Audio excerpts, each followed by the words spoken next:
गांव के छोर पर बनी एक टूटी फूटी सी झोपड़ी में 7 साल की पिंकी अपनी मां रमा देवी के साथ रहती थी। उनका जीवन बेहद साधारण था, न कोई आराम, न कोई सुविधा, लेकिन उस छोटे से घर में भरपूर प्यार, अपनापन और ममता थी। पिंकी के पिता श्यामलाल एक ईमानदार मजदूर थे, जिनकी 2 साल पहले एक निर्माण स्थल पर दुर्घटना में मौत हो गई थी। तभी से रमा देवी ने ही पिंकी की परवरिश की जिम्मेदारी उठाई थी। रमा देवी दूसरों के घरों में काम करके गुजारा करती थी, कभी बर्तन धोती, कभी सफाई करती और कभी खेतों में मजदूरी कर लेती। उनके दिल में सिर्फ एक ही सपना था, पिंकी पढ़ लिख कर एक दिन बड़ी अफसर बने और अपने पैरों पर खड़ी हो सके। पिंकी पढ़ाई में तेज थी, रोज स्कूल जाती, लेकिन उसके पास न तो नए कपड़े होते थे, न खिलौनों की भरमार।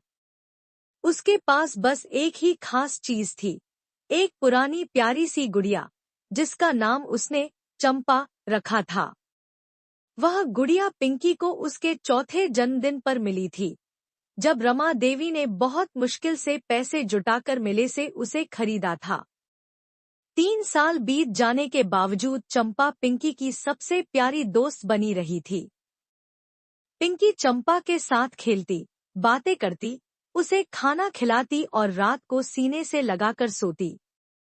जब भी वह उदास होती, वह चंपा से अपने दिल की बातें कहती।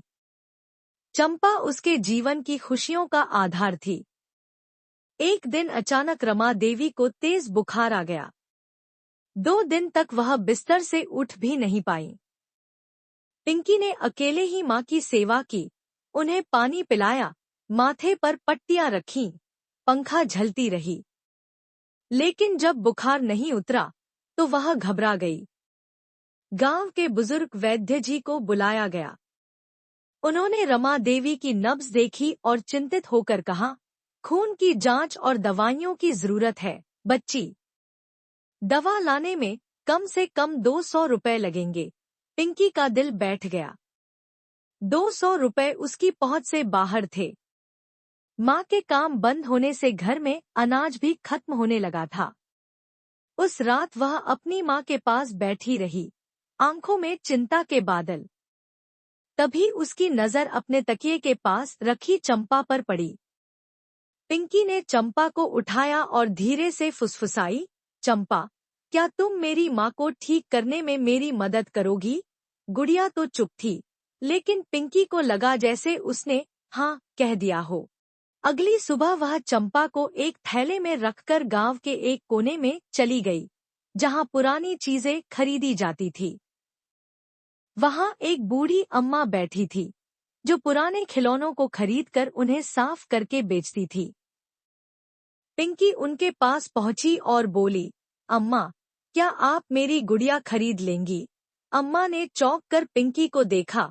बेटा, ये गुड़िया तो बहुत प्यारी है, क्यों बेच रही हो इसे? पिंकी की आंखें भर आईं, लेकिन उसने हिम्मत से जवाब दिया, मेरी माँ बहुत बीमार है, अम्मा। उनके लिए दवाइयाँ लानी हैं। चंपा मेरी सबसे प्यारी चीज है, पर माँ से बढ़कर नहीं। अम्मा की आंखों में आंसू आ गए। उन्होंने चंपा को गौर से देखा। गुड़िया साफ थी, बाल अच्छे से बांधे गए थे, कपड़े सलीके से थे। ये साफ था कि पिंकी ने उसे बहुत प्यार दिया था।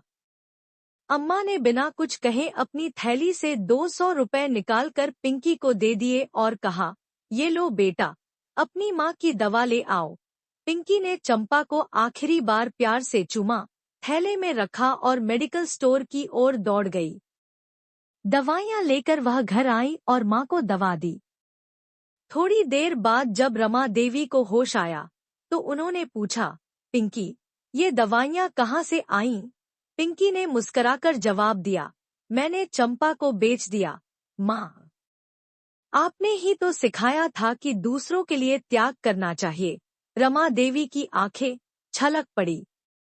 उन्होंने पिंकी को गले लगाकर कहा, तू तो मेरी छोटी सी बेटी है, लेकिन दिल से कितनी बड़ी हो गई है। पर बेटा, तुझे अपनी सबसे प्यारी चीज बेचने की जरूरत नहीं थी। पिंकी ने धीरे से कहा, माँ, आप ठीक हो जाएं, बस। चंपा फिर मिल जाएगी, पर आप नहीं। अगले दिन दोपहर को वही अम्मा पिंकी के घर आईं। उनके हाथ में वही चंपा थी। उन्होंने पिंकी को देखकर कहा, बेटा, ये लो तुम्हारी चंपा वापस। इसे कोई भी तुमसे नहीं छीन सकता।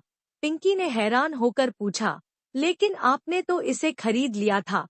अम्मा ने मुस्कुराते हुए जवाब दिया, मैंने इसे इसलिए लिया ताकि तुम्हारी माँ की मदद हो सके। ये गुड़िया तो तेरे प्यार और त्याग की निशानी है। इसे कोई पैसे में नहीं खरीद सकता। पिंकी ने चंपा को सीने से लगा लिया, जैसे अपना बिछड़ा दोस्त फिर मिल गया हो। अम्मा ने जाते जाते कहा, तेरे त्याग ने मुझे सिखाया कि इंसानियत अभी जिंदा है। अब से मैं अपने सारे खिलौने सिर्फ जरूरतमंद बच्चों को मुफ्त में दूंगी। उस दिन के बाद से पिंकी की कहानी पूरे गांव में फैल गई। स्कूल में उसकी मिसाल दी जाने लगी। गांव के लोग उसे और उसकी मां को और अधिक सम्मान देने लगे। कुछ दिनों में रमा देवी भी ठीक हो गई और फिर से काम पर जाने लगी। गांव वालों ने भी उनकी मदद की, जिससे उनका जीवन फिर से सामान्य होने लगा। लेकिन वह घटना पिंकी के जीवन में गहरा असर छोड़ गई। वह और भी संवेदनशील, समझदार और मेहनती हो गई। उसकी चंपा अब सिर्फ एक गुड़िया नहीं थी, वह उसके साहस, त्याग और ममता की याद बन गई थी। यह कहानी हमें सिखाती है कि सच्चा प्यार और त्याग उम्र का मोहताज नहीं होता। एक छोटी बच्ची का अपनी माँ के लिए सबसे प्यारे खिलौने का त्याग हमें इंसानियत और संवेदनशीलता की सबसे सच्ची तस्वीर दिखाता है।